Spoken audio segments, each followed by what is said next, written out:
El cártel de Medellín fue fundado y dirigido por uno de los capos de la droga más despiadados y populares de todos los tiempos, Pablo Escobar. Si eres fan de este canal, sabes muy bien el destino que corrió su líder. Pero, ¿te he contado qué pasó con el cártel de Medellín tras la muerte de Escobar? El cártel de Medellín fue un cártel de la droga colombiano increíblemente poderoso y organizado que cometió todo tipo de crímenes durante su apogeo, resumidas perfectamente en una palabra: narcoterrorismo. El cártel operó entre 1972 y 1993 en Bolivia, Colombia, Panamá, Centroamérica, Perú, Bahamas, Estados Unidos y Canadá. Bajo el liderazgo de Escobar, el cártel de Medellín florecía. Lo que comenzó como una pequeña red a principios de los años 70 estaba obteniendo $60 millones diarios en beneficios de la droga. Pero a diferencia de su ascenso, la caída del cártel fue algo gradual, una cascada de acciones que llevaría al cártel de Medellín a ser devorado por su rival más fuerte, el cártel de Cali. Tras la muerte de Escobar, los miembros del ahora disuelto cártel de Medellín corrieron distinta suerte. En 1993, la mayoría habían sido encarcelados o asesinados por la Policía Nacional de Colombia o por sus rivales. La opinión generalizada es que los Pepes, un grupo fundado por rivales del cártel de Medellín, contribuyeron al asesinato de sus miembros, mientras que otros sostienen que se trató de represalias políticas por parte de los gobiernos de Colombia y Estados Unidos. El último de los lugartenientes de Escobar en ser asesinado fue Juan Diego Ardila Hernao. Había sido liberado de una prisión colombiana en 2002 y huyó a Venezuela para evitar a los Pepes. Sin embargo, no huyó lo suficiente y fue asesinado a tiros en su Jeep Cherokee cerca de su casa en Cumaná, Venezuela, en 2007. Pero todavía quedan vivos algunos miembros clave del cártel de Medellín, como el hermano de Escobar, Roberto de Jesús Escobar Gaviria, apodado El Osito. Era el antiguo contable y cofundador del cártel de Medellín. Por su participación en el cártel pasaría más de 10 años en prisión, donde quedó ciego de un ojo por una carta bomba enviada por los siempre vengativos los Pepes. Encarcelado en 1992, en 2006 era un hombre libre. Otro miembro que sobrevivió a la caída del cártel fue John Jairo Velázquez Vázquez, alias Popeye. Considerado el principal sicario de Pablo Escobar, Popeye fue un hombre que hizo cosas terribles en sus días de actividad en el cártel de Medellín. Ha confesado voluntariamente haber participado en el asesinato del cruzado antidroga Luis Carlos Galán en 1989, matar personalmente a 300 personas y haber ordenado el asesinato de otras 3.000. Estuvo involucrado en docenas de secuestros, coches bomba y el atentado contra un avión comercial que mató a 107 personas. Sin embargo, tras cumplir 22 años en una prisión de máxima seguridad, Popeye volvió a ser un hombre libre, al menos durante un tiempo antes de su muerte en 2020. Otro miembro del cártel de Medellín, que también ha sido descrito como el principal asesino de Pablo Escobar, es Dandeni Muñoz Mosquera, alias La Quica. Se cree que es responsable de un número indeterminado de muertes, con estimaciones oficiales que se cuentan por centenares. Se sabe que ha asesinado a miembros del cártel de Medellín y del cártel de Cali, así como a agentes de policía y funcionarios del gobierno.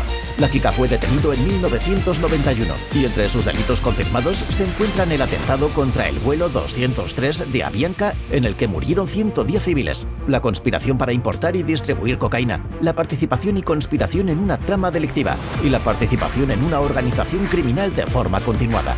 A pesar de que sus antecedentes penales no son ni mucho menos como los de Popeye, fue condenado a 10 cadenas perpetuas consecutivas más 45 años.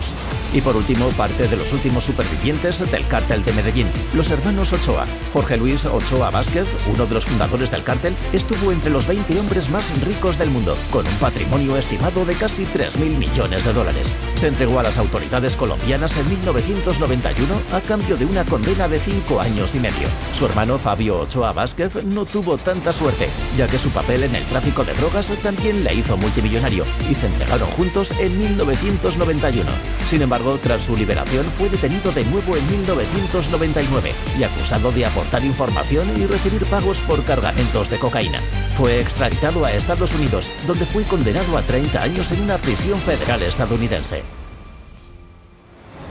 Diferentes poderes habían estado librando batallas cada vez más sangrientas por la supervivencia del cártel, que incluían el uso de grupos extralegales e intentos de asesinato no exentos de daños colaterales. Un ejemplo perfecto de la enorme cantidad de destrucción que se produjo en estos combates fueron los múltiples intentos de asesinar a un hombre llamado Helmer Herrera, colíder del cártel de Cali.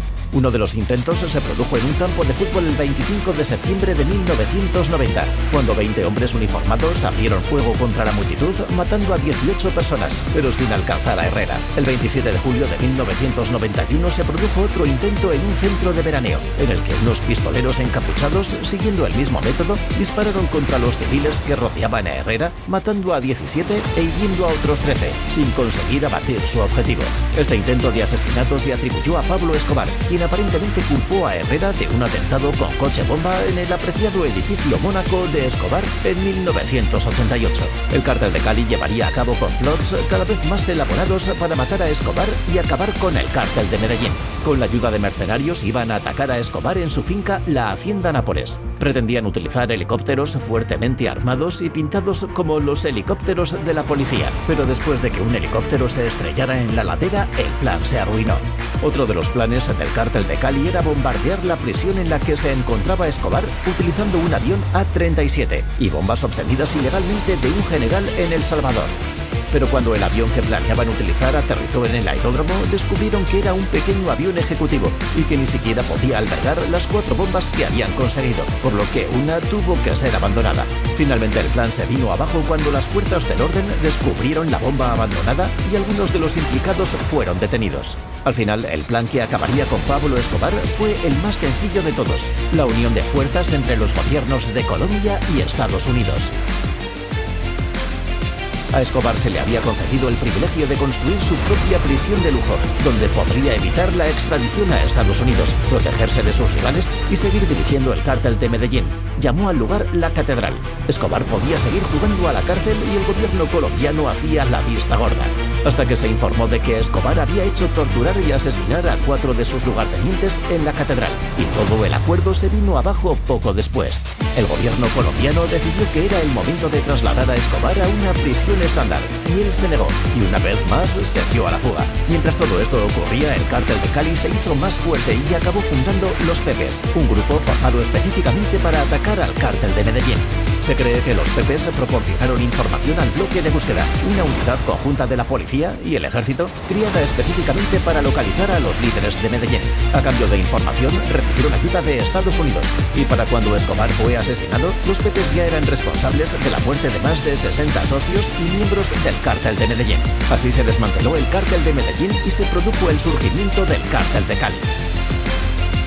Tras la desintegración del cártel de Medellín, el cártel de Cali reinó en breve.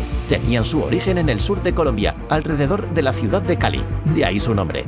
Y fueron fundados por los hermanos Gilberto Rodríguez Orejuela y Miguel Rodríguez Orejuela y José Santa Cruz Londoño. En el apogeo del cártel de Cali entre 1993 y 1995 se les atribuye el control de más del 80% del mercado mundial de cocaína, y se dice que son los responsables directos del crecimiento del mercado de cocaína en Europa. El imperio del narcotráfico internacional del cártel de Cali movía $7.000 millones al año. Sin embargo, su reinado fue de corta duración, ya que a mediados de 1995 el cártel estaba efectivamente muerto tras la captura de Gilberto y Miguel Rodríguez Orejuela. Entre junio y julio de 1995, los 6 restantes de los 7 jefes del cártel fueron detenidos, aunque se cree que el cártel siguió operando y dirigiendo las operaciones de tráfico desde la cárcel. Esto marcaría el comienzo de una evolución en el submundo criminal de Colombia. Fue el fin de los cárteles grandes, jerárquicos y organizados verticalmente. Los restos del cártel de Cali servirían de base para el cártel del norte del Valle. Se cree que la oficina de Envigado es un sucesor parcial de la organización de Medellín. Fue fundada por Don Berna. La organización heredó entonces el territorio de Medellín y sus conexiones criminales en Estados Unidos, México y el Reino Unido. Lo único que queda ahora es el recuerdo de la muerte y la destrucción que provocó el cártel de Medellín y los pocos hombres que siguen vivos responsables de ello.